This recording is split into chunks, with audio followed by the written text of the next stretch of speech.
اعوذ باللہ من الشیطان الرجیم بسم اللہ الرحمن الرحیم اللہم صلی اللہ سیدنا محمد وعلی آل سیدنا محمد بعدد کل ذرۃ مئۃ الف ثلاثین سورہ بقرہ آیت نمبر 180. اب اللہ تعالیٰ اس آیت میں فرماتا ہے کہ کوئی مسلمان بھائی بہن بھائیوں میں سے جو بھی فوت ہو، کتب علیکم اذا حضر احدکم الموت ان ترک خیر، اللہ کہتا ہے تم پہ فرض کیا گیا ہے کہ جب کوئی مرنے والا مر جائے تو وہ جو ترکہ چھوڑ گیا ہے اس کے لیے وصیت کرے.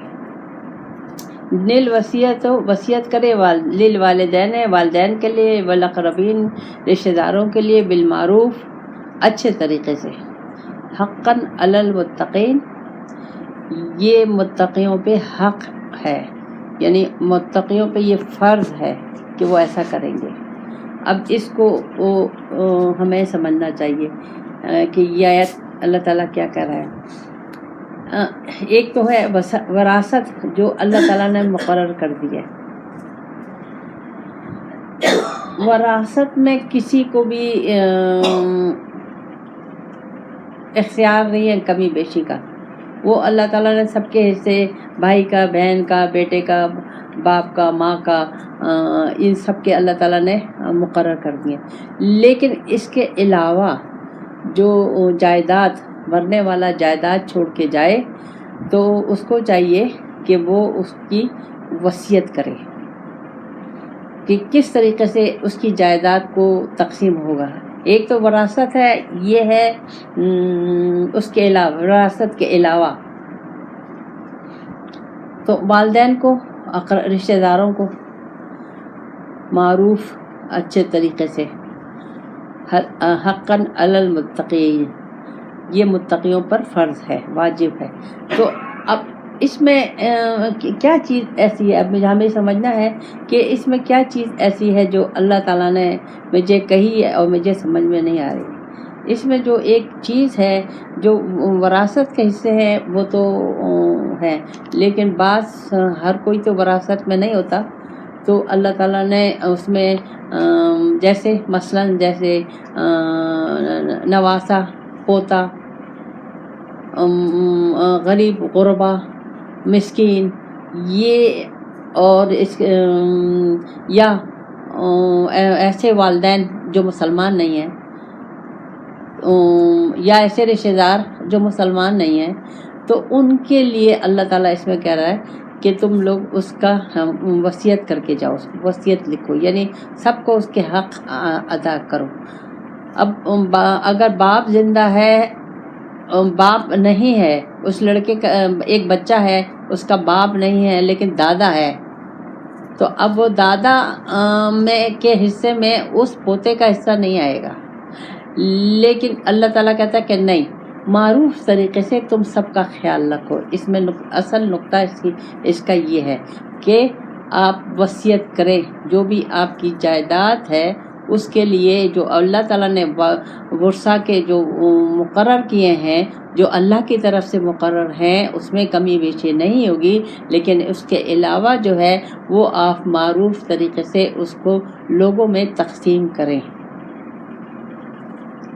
پھر اللہ تعالیٰ فرماتا ہے آگے، فَمَنْ بَدَّلَهُ بَعْدَ مَا سَمِعَهُ فَإِنَّمَا اسْمُهُ عَلَى الَّذِينَ يُبَدِّلُونَ. اللہ کہتا ہے جب وصیت جس نے سن لی، لیکن لوگوں نے وصیت تو سن لی، جو مرنے والا تھا اس کی وصیت جب کھولی گئی، تیسرے دن کھولی گئی یا 40ویں پہ کھولی گئی، جب اس کی وصیت کھولی گئی اس کو ان لوگوں نے جو اس وقت موجود ہیں، ان لوگوں نے اس کو بدل دیا.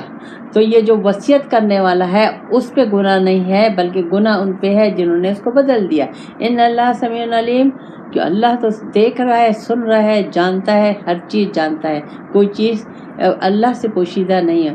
تو یہ اس چیز کا خیال وہی رکھ سکتے ہیں جو متقی اور پرہیزگار ہوتے ہیں، جو اللہ اور رسول سے جڑے ہوئے ہوتے ہیں، جن کی زندگی قرآن اور سنت کے مطابق گزرتی ہے۔ تو وہ ایک ایک چیز کا خیال رکھتے ہیں اللہ کی، کیونکہ انہیں اللہ کی ناراضگی کا خیال، کیونکہ انہیں خیال ہوتا ہے کہ اللہ تعالیٰ مجھ سے پوچھے گا، حساب کتاب کرے گا، مجھ سے پوچھے گا۔ تو وہ اپنی زندگی کے فیصلے اس طریقے سے کرتے ہیں، وصیت اس طریقے سے کرتے ہیں کہ وہ وہاں اللہ کے ان کی پکڑ نہ ہو۔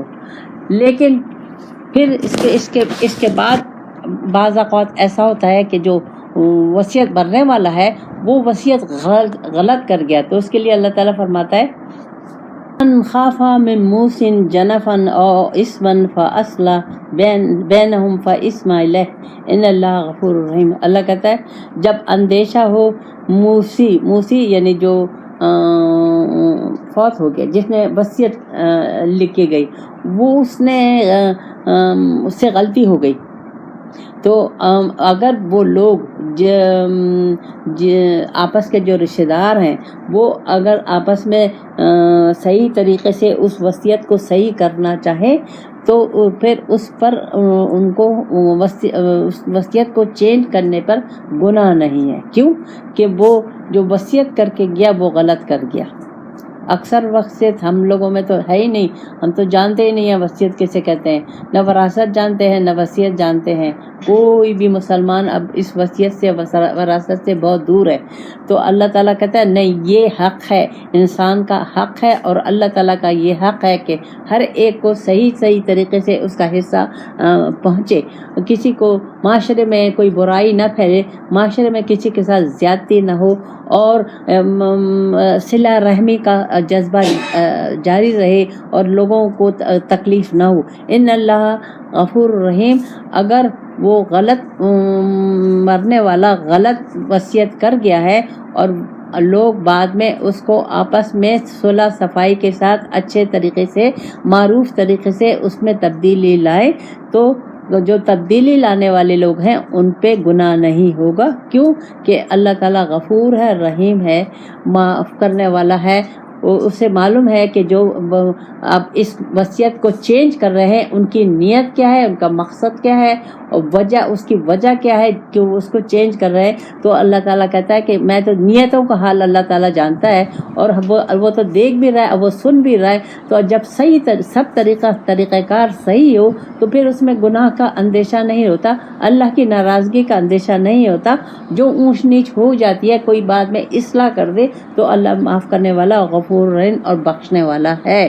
کیوں کہ جو تبدیلی کرنے والا ہے اس کی نیت اچھی ہے، وہ صلح صفائی چاہتا ہے، وہ اللہ اور رسول کا قانون چاہتا ہے۔ مرنے والے کو نے صحیح طریقے سے نہیں کیا، اب جو آپس میں کر رہے ہیں تو وہ صحیح طریقے سے اللہ اور رسول کے قانون کے مطابق کر رہے ہیں، تو اللہ تعالیٰ معاف کرنے والا اور غفور رحیم ہے۔ ربنا آتنا فی الدنیا حسنۃ وفی الآخرۃ حسنۃ وقنا عذاب النار۔